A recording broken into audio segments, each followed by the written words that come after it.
Father, Son, and Spirit. Thank you, Lord. Thank you for this blessed day.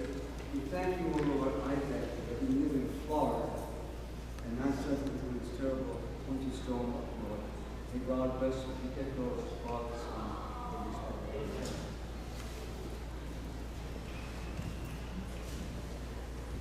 Take out one of the Bibles on page 909 in this 19th chapter of the Gospel of Christ that St. Luke proclaimed. Third verse reads, "And he sought to see who Jesus was, but could not because of the crowds, for he was short, and the Father, the Son, the Holy Spirit." Amen. I want to tell you one thing about this that most people do not realize. It says he climbed up a sycamore tree. Do any of you know what a sycamore tree is? They don't have little stickers and things. Yeah, the big leaves, right? Yeah, but you can hurt yourself climbing it. That's how much they gave his wonders to Jesus. Even though he knew that he was going to have a problem with that sycamore tree climbing up, he wanted to see Jesus and who he was. Quite often, physical reality interfere with our seeing who Jesus really is. Sin interferes. Now, before we began the liturgy, those that you were here, I said that I'm not well. So if I made some mistakes, please forgive me. And I'm not well. But the liturgy rejuvenated me. The liturgy re-energized me. I feel much better now than I did at the beginning of the liturgy. And that is why people that miss liturgy are losing or missing the opportunity to have themselves kind of recharged by Jesus Christ. And the Holy Communion is the ultimate. So people do not see that because sin interferes. There's somebody who's sitting here today that is, I will of course say who's sitting here today that has not taken communion for 3 Sundays. And they send me their confession every week, same litany of things, and I can't take it because I'm not worthy. You people need to get over this business about worthy. You really need to get over this business about worthy. Nobody takes communion because they're worthy. Not Father on college, not me, not the fifth, nobody. You take communion because we need to have that weapon to fight off the sin, because sin interferes with our lives. For example, one of the things that we try to always do in this church is to have weddings on Sunday. Why? Most people like to have a wedding on Saturday, so they can sweep in on Sunday. The reason we have weddings on Sunday is because when you consummate the marriage, you're doing something you should not be doing on Sunday because it's the Lord's day.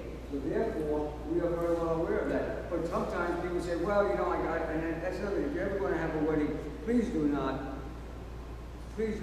contract with the venue where you want to have the wedding and then tell me about it.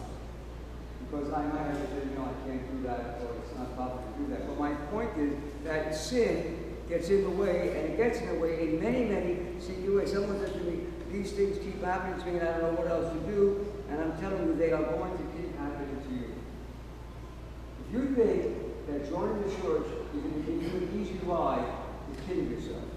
Oh, well, if I didn't join the church, I would have never known any better. The point is, no, you wouldn't have known any better maybe, but you do know in your own heart. So the part of the Bible says that even those who don't have the law, their conscience is a law to the judge. You know the stuff that you're doing that is wrong. Now, many times, if I can digress, if you don't mind, I've said to people, everybody knows my favorite food is Lebanese dish called kibineh. That's what I got said. Because it was old. It wasn't because it really wasn't good. My point is that I am now very gingerly thinking about if I'm going to have kibineh again because I got so sick from that. So we need to understand that life gets in the way. It does. All right? Life, if you come to church, I don't know whose car that was, but apparently somebody parked their vehicle in the library loading zone. And it would have been towed. And he said, well, I know the place to park. I said, come early. Okay, come early. I can't, and he said, before that, I can't come that early. Really? Let me ask John, have you flown recently? You taken an airplane ride anywhere? Not recently, no. Anybody took an airplane ride recently? Yeah. You, Bill? Did you take an airplane ride recently? Okay. But Keith did it. Oh, gee, did you? Did you take an airplane ride? You did. Okay. How long ahead of time are you supposed to be at the airport? I was to be probably like 2 hours. I went there, I think, 3.5